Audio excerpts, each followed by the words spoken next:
Shalom. Hari ini kita akan renungkan kitab Amsal pasal 14, teksnya ayat 1 sampai 21. Dan sudah dibagi dua bagian. Bagian yang pertama, orang yang bijak mendirikan rumahnya dipelihara oleh bibirnya, dan mereka menaruh belas kasihan kepada orang yang menderita.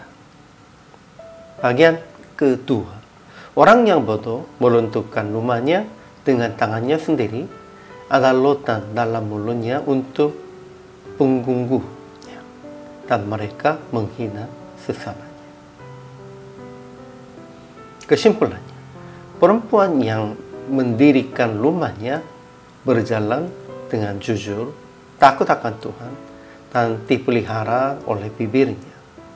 Mereka mengerti jalannya sendiri dan berhati-hati dan menjauhi kejahatan. Mereka menaruh belas kasihan kepada orang yang menderita.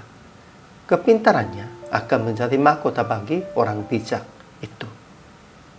Tetapi perempuan yang bodoh meruntuhkan rumahnya dengan tangannya sendiri. Mereka menghina Tuhan.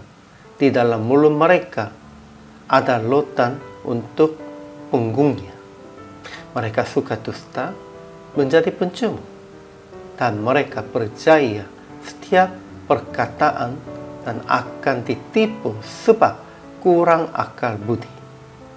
Akhirnya mereka akan menjadi miskin dan dibenci oleh temannya. Ajaran tentang Allahnya, Tuhan memberitahukan kebijakannya kepada orang-orang, dan Ia perintahkan akan jauhi orang bebal karena tidak dapati pengetahuan dari bibirnya. Ajaran tentang manusianya, pertama, perempuan yang mendirikan rumahnya berjalan dengan jujur, takut akan Tuhan, orang bijak, tidak berbohong, dan dipelihara oleh bibirnya. Mereka mengerti jalannya sendiri dan berhati-hati dan menjauhi kejahatan. Mereka juga menaruh belas kasihan kepada orang yang menderita. Kepintarannya menjadi mahkota bagi orang bijak, dan kemah orang jujur akan mekar. Kedua, tetapi perempuan yang bodoh meruntuhkan rumahnya dengan tangannya sendiri. Mereka menghina Tuhan. Di dalam mulut orang itu ada lautan untuk punggungnya. Dia suka dusta, menjadi pencemu, ditipu, percaya setiap perkataan, lekas naik darah, rumah mereka akan musnah. Mereka pun akan menjadi miskin dan dibenci oleh temannya. Begitu merekanya beta. Tetapi hati mengenal kebedihannya sendirinya, dan orang lain tidak dapat turut merasakan kesenangannya.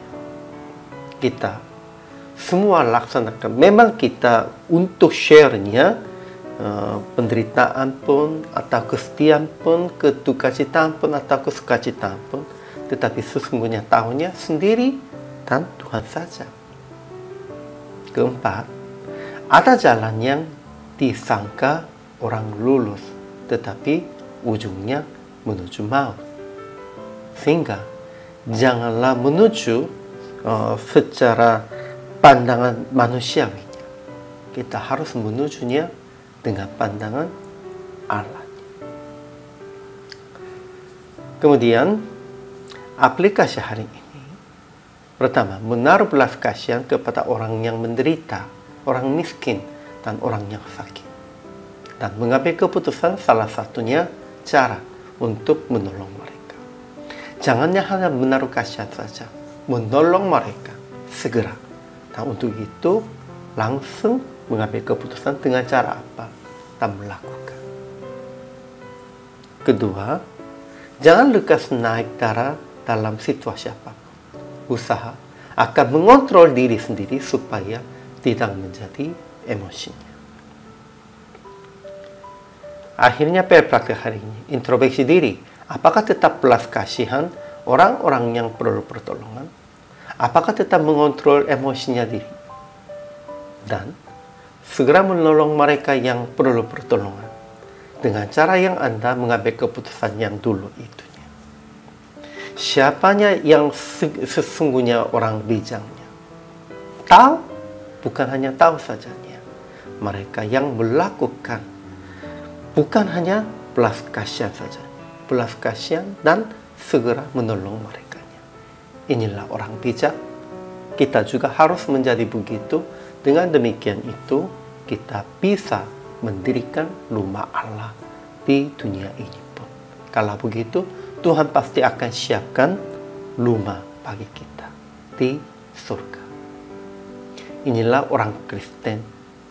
Inilah hamba Tuhan.